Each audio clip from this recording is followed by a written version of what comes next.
Estimados, bienvenidos a esta videoconferencia final de curso con la cual vamos a dar por terminado formulación y evaluación de proyectos. En esta videoconferencia vamos a hacer un breve repaso de los temas que se vieron a lo largo de estas ya 8 semanas. Sabemos que nos queda una clase más, 2 exactamente, en donde pues vamos a mirar el producto final que ustedes deben elaborar, que es un trabajo escrito, en donde estén contenidos los diferentes estudios, los cuales fueron explicados y vistos y estudiados a lo largo de este curso de 8 semanas. Para comenzar, vamos a hacer unos breves tipsitos de lo que se vio a manera de repaso en cada uno de los estudios, para que ustedes tengan esta información y puedan sacarle provecho e implementarlas en su trabajo. De pronto se nos quedó algo por allí que no hablamos, que no dijimos, y esta videoconferencia aplica para precisamente verla y complementar el trabajo de cada uno de ustedes. Sin más, digamos, mora, vamos a comenzar haciendo un repaso de lo que se vio en este curso. Tengo en el computador aquí la pantalla una ayuda memoria, lo cual pues vamos a leer y a discutir en los próximos 30 o 35 minutos que en teoría debo demorarme en esta conferencia para no hacerla tan larga ni tan pesada. Lo primero que vimos por allá a principios de curso fue el tema del espíritu emprendedor que debe tener nuestro estudiante de formulación y evaluación de proyectos, en donde pues el libro del profesor Rafael dedica un capítulo especial precisamente a eso, ¿no? Y hablábamos en su momento que la persona emprendedora era aquella que siempre estaba como muy proactiva a las diferentes cosas que podía, digamos, ver, vivir, mirar a su alrededor y de pronto identificar un proyecto, un negocio o una idea de proyecto y de negocio. También decíamos que el emprendedor no necesariamente nace, sino también se hace, se puede, producto de cursos y de los argumentos que decía el profesor al principio del libro, en donde con algunos talleres y algunos tipsitos cualquier persona puede fácilmente ser emprendedora.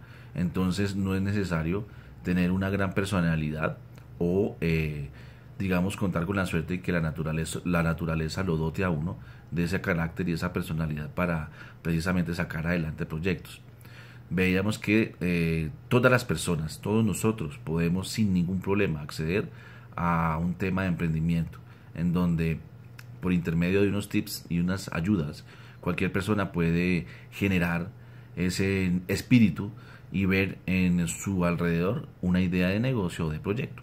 Entonces veíamos que por allá a principios de curso que pues lo más importante de esto, o mejor la buena noticia, es que la gente no nace sino se hace. El tema del espíritu emprendedor se puede estudiar y se puede hacer. Entonces de allí en adelante digamos que el universo es el límite. Superando este primer ítem o este primer capítulo, veíamos los componentes básicos de un proyecto y era precisamente el nivel de prefactibilidad y factibilidad. Hablábamos de factibilidad, que era lo primero que se hacía en un proyecto, una idea de negocio, para ver si, digamos, valía la pena o no botarle, por así decirlo, en el algo popular corriente a una idea que de pronto pues no podría ser factible. La intención es que pues todas salgan factibles, ¿no? Porque de allí en adelante empieza a correr el proyecto. Pero pues evidentemente algunas ideas se quedan en este nivel y resultan que no son factibles, lo cual pues ahorra tiempo y dinero desde ese momento para digamos que las personas que están metidos en un proyecto saber si es válido o no hacer alguna idea o sacar alguna idea adelante. Entonces el nivel de factibilidad y de prefactibilidad es importante en un proyecto, porque en últimas es como una especie de filtro de las ideas que se tienen o de los proyectos que hay, y con esto me sirve de termómetro para saber si el proyecto puede tener vida o no. Entonces es el primer instante en donde se mira si la idea es aterrizable o es descabellada, por así decirlo. Entonces, en ese nivel hay dos, ¿no? Hablamos de prefactibilidad. ¿Qué es primero, prefactibilidad o factibilidad? ¿Se acuerdan ustedes que veíamos ese tema y llegamos a la conclusión precisamente que lo primero era el tema de prefactibilidad y luego de factibilidad? Prefactibilidad es precisamente los estudios básicos en términos de borrador de una idea y que de pronto pueden tener un nivel de factibilidad. Aquellos que logran pasar este, digamos, filtro pueden volverse factibles. Entonces, el primer paso, precisamente, en un proyecto es la prefactibilidad. Más adelante vamos a repasar un poco más a fondo durante estos 30 minutos de clase o de videoconferencia. Va a quedar más claro el tema de factibilidad y prefactibilidad. También veíamos los componentes básicos, el primer estudio, ¿no? Y era el estudio de mercados y de comercialización. Este es el primer estudio que tiene una idea de proyecto una vez ha pasado el tema o filtro de factibilidad y prefactibilidad. Es decir, que el primer capítulo cuando entregamos un proyecto es precisamente el estudio de mercados. Que ya lo vamos a hablar también con más detenimiento. Vimos el estudio de localización de un proyecto y les decía en su momento, cuando hacemos un proyecto, casi que cada estudio se vuelve un capítulo de este trabajo escrito. Y el orden precisamente es el que lleva el libro. Primero se hace el estudio de mercados, luego el estudio de localización y así sucesivamente, digamos que uno va llevando a la otro. Es una especie de cascada en donde un capítulo da pie para hacer el otro. Entonces el orden lógico de un capítulo es precisamente, de un proyecto es precisamente los capítulos que el libro tiene en su, digamos, tabla de contenido. El primer punto es estudio de mercado y es precisamente el primer estudio que debe tener un proyecto. Un proyecto no puede empezar con un estudio de localización o de ingeniería de proyecto de tamaño sin primero saber cómo está de mercado, y el mercado es la demanda y la oferta. Saber si el negocio, después de que sea factible, ver qué tan, digamos, viable financieramente es ese proyecto. Y nos da una idea muy, digamos, aterrizada el estudio de mercados, porque allí se hacen un montón de estudios que vamos a verlos más detenidamente y de pronto, bueno, no tan detenidamente, sino estudiarlo, porque pues finalmente durante las 8 semanas tuvimos tiempo para hacer eso.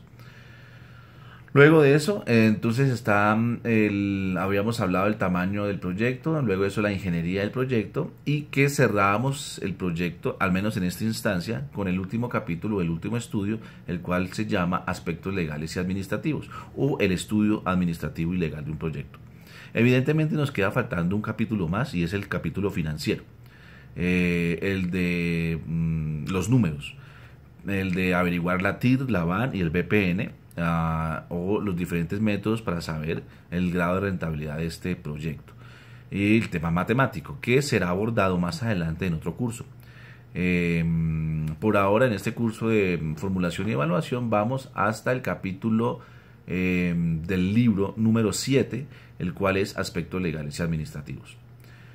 Ya con eso, a manera de introducción, pues sabemos que el libro, o mejor, el trabajo que ustedes van a entregar el sábado 24 de junio, es un libro, o mejor, es un trabajo de un número de hojas, el cual pues va a estar contenido estos diferentes capítulos.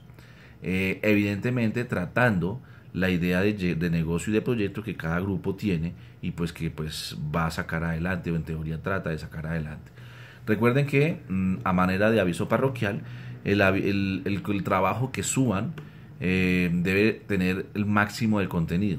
Ojalá cada trabajo que tenga los capítulos completos hasta aspectos legales y administrativos. Que recuerden, entre más completo, de eso también pues depende la nota. Sin más preámbulos, entonces empecemos a explicar de manera rápida durante esta videoconferencia, que la próxima vez pues si nos alcanza el tiempo o en otro digamos espacio virtual de otra asignatura podemos sacarla en vivo y en directo para que ustedes se conecten y puedan interactuar conmigo haciendo dudas o preguntas para pues precisamente lo que no se hizo en el aula, pues poderlo sacar adelante mediante esta videoconferencia.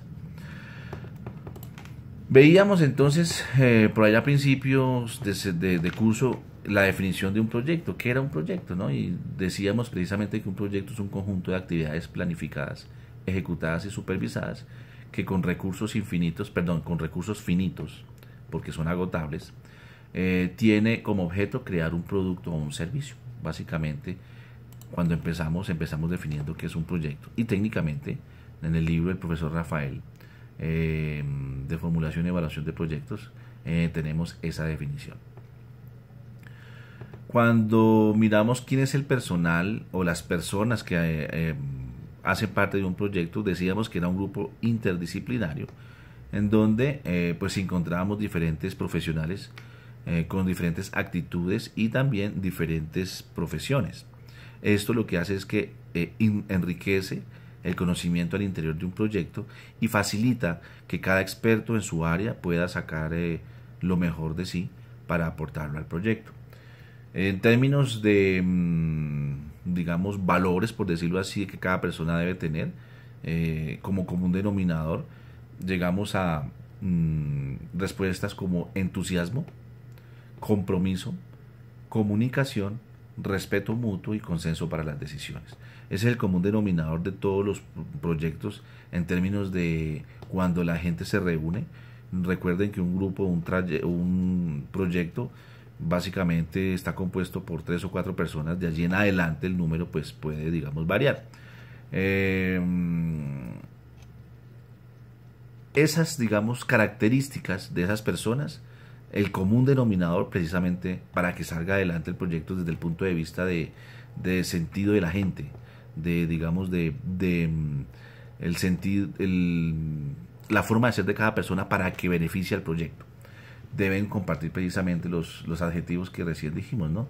Entusiasmo, compromiso para con el proyecto y la idea del mismo, comunicación, y es precisamente que todos, no que se hablen entre todos, sino que lo importante se sepa, se escriba o se socialice, para que no queden temas en el aire. A eso se refiere con comunicación desde un punto de vista, digamos que profesional. Respeto mutuo, ¿sí? Y el consenso para tomar decisiones en términos de saber hacia cuál norte hay que seguir y pues evidentemente que todos estemos de acuerdo, sin, digamos, pasar uno por encima de otro. Veíamos también que los que intervenían tenían una especie de orden, los cuales pues se hacían unos estudios básicos cuando hace el proyecto, y cuando se hacen los estudios básicos las personas que intervienen pues son los clientes, los usuarios, consumidores, emprendedores y algunos gestores. Va, digamos, que subiendo el proyecto o va evolucionando cuando se llega al tema de estudios de prefactibilidad y factibilidad. Al menos en prefactibilidad se debe tener en cuenta pues las personas que son profesionales, los técnicos o los tecnólogos, los consultores, los evaluadores técnicos, asesores y gestores. Esos son, digamos que, las características del personal que estudia la prefactibilidad de un proyecto, ¿sí? Digamos que el perfil profesional de esas personas debe ser ese, ¿no? Técnicos, tecnólogos, consultores, evidentemente algunos profesionales, evaluadores técnicos, asesores y gestores. Cuando la idea pasa a un tema de factibilidad, ya el perfil cambia en términos de saber cuáles son las personas que van a participar. Allí ya participan son los consultores, proveedores de tecnología, entidades de financiamiento, socios gestores, interventores, entidades reguladoras y entidades de apoyo. Y allí pues digamos que el tema de factibilidad. Y hay una parte en el tema de estudio de ingeniería, en donde también hay un personal que participa. Recordemos que no todos los proyectos tienen un estudio de ingeniería, solo aquellos que de alguna manera tienen un área de producción o un espacio en donde se maneje materia prima y producto de la elaboración termina en un bien o un servicio final o terminado, ¿sí? Cuando tenemos esa cadena, evidentemente estamos hablando de un proyecto con un tema de fábrica en términos de una bodega o un grupo de personas que se dedican a cambiar o a materializar la materia prima en productos terminados. Si eso es así, entonces esa idea de proyecto debe necesariamente tener un estudio de ingeniería. Y ya les vamos a explicar por qué más adelante, durante estos 30 minutos de videoconferencia. El personal que participa de un estudio de ingeniería, pues evidentemente es el personal directivo, ejecutivo y operativo de la idea de negocio de la empresa, algunos clientes, usuarios o consumidores, proveedores de materias primas e insumos y algunas entidades de control para verificar y digamos manejar, como tiene que haber manipulación de materia prima, debe haber un tema de calidad y de servicio que debe ser regularizado, y para eso están pues las entidades de control. Las clases de proyecto. Cuando hablábamos de proyectos veíamos que tenían o habían prácticamente 3 clases de proyecto, ¿no? Digamos que cuando empieza uno a simplificar las cosas, realmente salen 3 proyectos, a veces 2. Uno son los sociales, los proyectos sociales, los otros evidentemente los privados, y hay una tercera opción que es precisamente el mix de esas 2 ramas, proyectos que tienen un porcentaje social y un porcentaje privado. Veíamos en el salón de clases que los proyectos sociales eran básicamente las ideas que sirven para un bien común. No necesariamente un proyecto tiene una TIR positiva. Normalmente los proyectos tienen una TIR negativa. Cuando hablo de TIR, significa si es rentable hacer ese proyecto. Digamos, si vale la pena justificar esa inversión de dinero en ese proyecto. Para lo cual sabemos que si la TIR es negativa, pues no es viable. Pero como es un proyecto social, no necesariamente tiene que ser positiva la TIR o el BPN, que son los indicadores financieros que me indican, valga la redundancia, mirar si ese proyecto va a dar utilidades o no. Recuerden que los proyectos sociales lo que buscan es un bien común, y allí lo que se juzga es una utilidad social, ¿sí? El gusto o las sensaciones que tiene la gente al verse satisfechos con un bien que el gobierno, por ejemplo, hizo en su lugar o su población. Normalmente los proyectos sociales son dirigidos a comunidades desprotegidas de la sociedad, avalados por el Estado y con el fin de mejorar las condiciones de vida de una población. Eso quiere decir que un bien o un proyecto social es fácilmente, por ejemplo, la luz y la iluminación de un lugar en Colombia en donde pues evidentemente no se tenga, ¿no? O hablábamos en su momento la construcción de una represa para dotar de agua, por ejemplo, a una región de La Guajira o de un lugar en donde este servicio no se tenga, ¿sí? Si bien es cierto, y cuando sacamos las utilidades, es probable que no sea negocio hacer la iluminación de un barrio o digamos, darle agua, servicio de agua a un barrio, a una población. Lo que se busca es, si bien es cierto no es negocio porque es social, lo que sí se busca es un bien general, y allí es en donde está la utilidad social o la TIR social que ese producto tiene. ¿Y cómo se mide? En la cantidad de gente que beneficiada, en términos de miles o de millones. Entre más gente sea beneficiada, la TIR es más alta socialmente, ¿sí? Veíamos también que el opuesto pues no el opuesto, sino que la otra versión de un proyecto era pues con un capital privado, ¿sí? Y pues aquel proyecto de iniciativa privada identifica necesidades u oportunidades en la sociedad para lograr un rendimiento sobre la inversión requerida por el proyecto, y es allí en donde necesariamente, como se trabaja con dineros privados, entonces la TIR, la BPN, debe ser positiva, es decir, necesariamente debe ser negocio y debe haber utilidad para que el proyecto salga adelante, y pues que evidentemente el inversor o el inversionista se vea beneficiado, pues por lo que en últimas lo que se busca es un negocio que beneficie evidentemente a las personas. Entonces allí es cuando, digamos, los licitantes de una carretera o de un puente o de un bien común en un lugar en donde sea negocio invertir, como por ejemplo hacer un alcantarillado o hacer una carretera en una ciudad capital, pues entonces la TIR es un negocio o un proyecto con TIR positiva. Por eso pues digamos que hay tanta gente o tanta empresa licitando este tipo de ideas, porque pues la TIR es positiva, la utilidad es grande y pues vemos los noticieros, digamos los antecedentes de lo bueno que es trabajar con el Estado, ¿no? Tan bueno que precisamente se raya en el, digamos, polo opuesto, y es que ya pues la gente tiende a, digamos, a desaparecer los dineros, y todas las noticias del alcalde en su momento de Bogotá con el tema de las calles, las losas y todo el tema de corrupción que se dio, ¿no? El alcalde Moreno, Samuel Moreno. Entonces, eso como ejemplo de los proyectos de iniciativa privada. Ahora, no todos los proyectos de iniciativa privada terminan como lo que vimos en el noticiero, ¿no? Con gente en la cárcel porque se perdieron unos dineros o se los robaron así, pues digamos, muy limpiamente.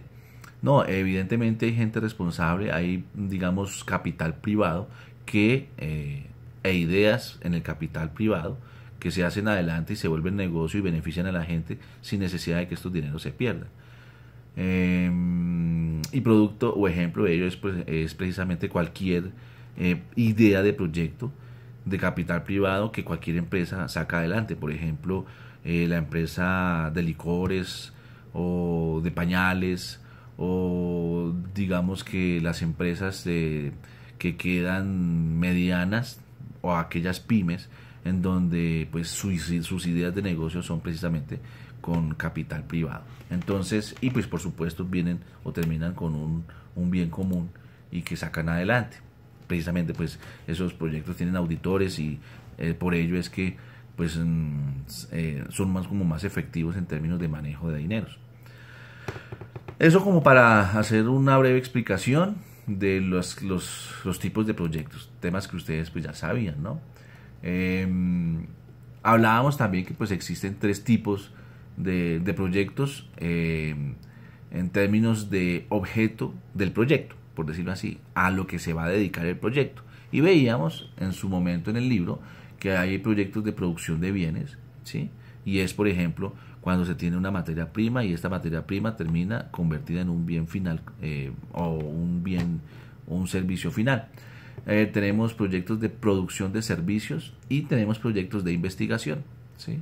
Producciones de bienes y de productos, aquellos proyectos que en términos, digamos, de tocar o de coger son palpables, son, digamos, son físicos y se pueden medir, se pueden tocar.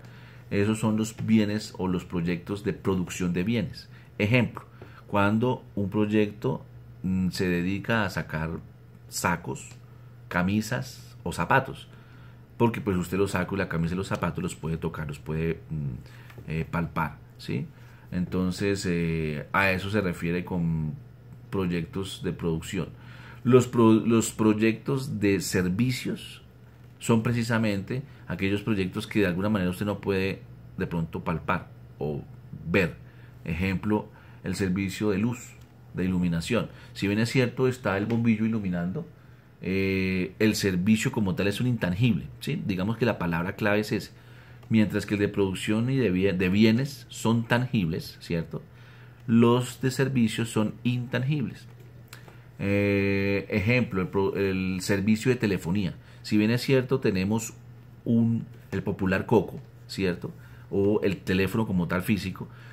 Sabemos que el teléfono no es el que da el servicio, es como un medio. El servicio es realmente intangible y es la comunicación magnética o las señales magnéticas que hay y que manejan los celulares de forma tal que esa señal se vuelva una voz o una imagen con los smartphones.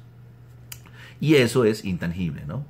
Y los de investigación, para finalizar, aquellos proyectos que evidentemente, como su nombre lo indica, tienen que ver con ciencia y tecnología, y pues que tienen o se dedican a investigar algo. Veíamos que el ejemplo, digamos, más prominente era el de la vacuna del doctor Patarroyo acerca de la malaria, ¿no? Ese proyecto de la vacuna de la malaria es un proyecto netamente de investigación o un proyecto científico, ¿sí? En donde pues la investigación en las ciencias exactas participan de este tipo de proyectos. Entonces ahí digamos que está la clasificación de los proyectos.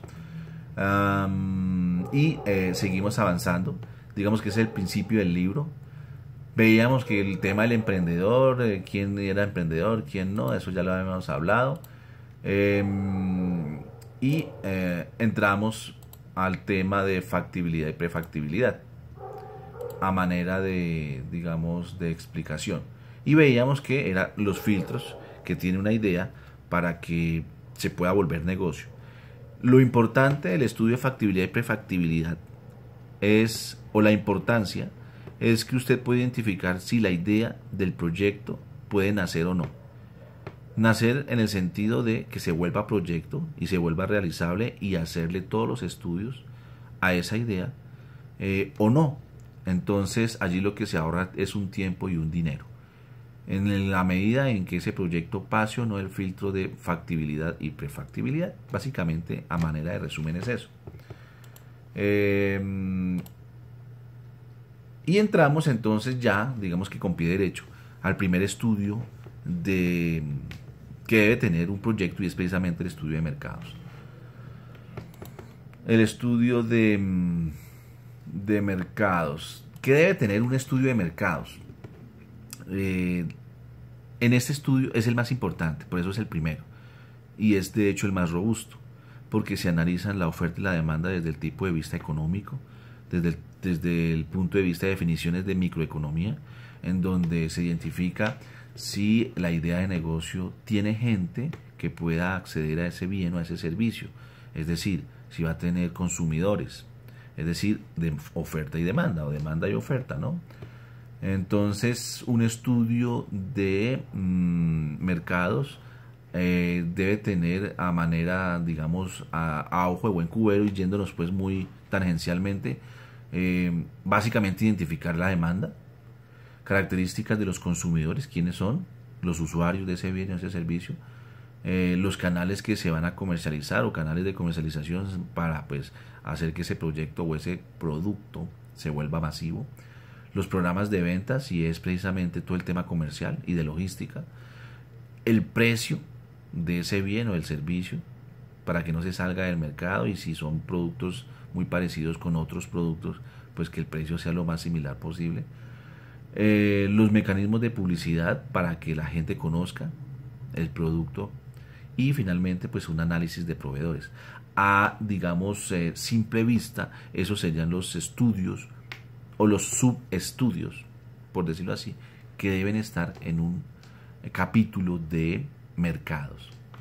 El estudio de mercados constituye, digamos que el eje de un proyecto, es el más importante. Es importante tener información confiable y actualizada. Entre más información haya, será mejor y más fácil la toma de decisiones estratégicas para el proyecto. Eso lo dice todo, ¿no? Y nos hemos dado cuenta en el transcurso de estas 8 semanas, cada quien en su proyecto, al hacer el estudio de mercado, se dan cuenta que hay que hacer una encuesta. ¿Cómo hago yo para identificar a la gente? ¿Cómo hago yo para la oferta, la demanda? ¿En qué lugar? Bueno, el lugar ya lo vamos a ver más adelante, pero por lo menos el tema del precio, cuál debe ser la presentación. Yo por eso les decía a todos ustedes que hay un libro muy importante que debiera ser digamos un libro de cabecera de ustedes, que se llama La investigación de mercados, de Jeffrey Pope. Allí está contenido todo lo que es o debe ser precisamente un estudio de mercados. Estudiar el empaque, estudiar en dónde va el producto, el embalaje, la presentación, los colores, el tipo de letra, absolutamente todo. Y es, digamos, os sugiero mediante esta videoconferencia que aquellas personas que no hayan accedido al libro, por favor, accedan a él, léanlo, y si pueden, cómprenlo, porque es un libro de cabecera muy importante a propósito de ustedes que están haciendo una especialización en proyectos, ¿no? Allí pues ese libro casi que les digo es la Biblia en términos de estudio de mercados y saber qué hay que hacer y a qué hay que apuntar. Luego de eso pues está entonces el tema de técnico, los aspectos técnicos del proyecto, y cuando hablamos de un aspecto técnico estamos hablando de otra cosa que tamaño y localización. Entendiendo el tamaño como el tema de qué tan grande o mediano o pequeño va a ser la empresa, la localización, el lugar en donde va a estar el proyecto. Cuando hablamos de tamaño, estamos hablando precisamente de la cantidad de personas que van a ser parte de ese proyecto.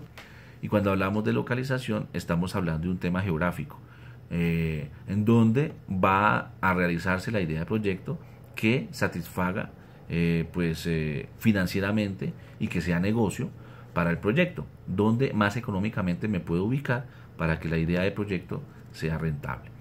Y eso se hace con unos diferentes estudios, ¿no? Veíamos en el libro los componentes que tenía el tamaño, nos damos cuenta que hay unos estudios matemáticos especiales para sacar adelante, por ejemplo, el proyecto, ¿no? El método de la grilla, el método de puntos.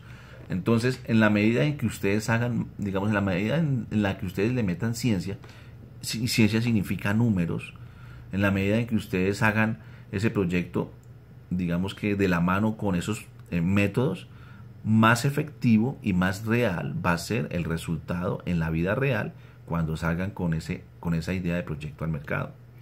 Si lo que me da producto de hacer esos estudios es que debo localizarme, por ejemplo, en un sector como Fontibón o a las afueras de Bogotá, pues hombre, eso depende de qué tan exacto haya sido el estudio y qué tan veraz.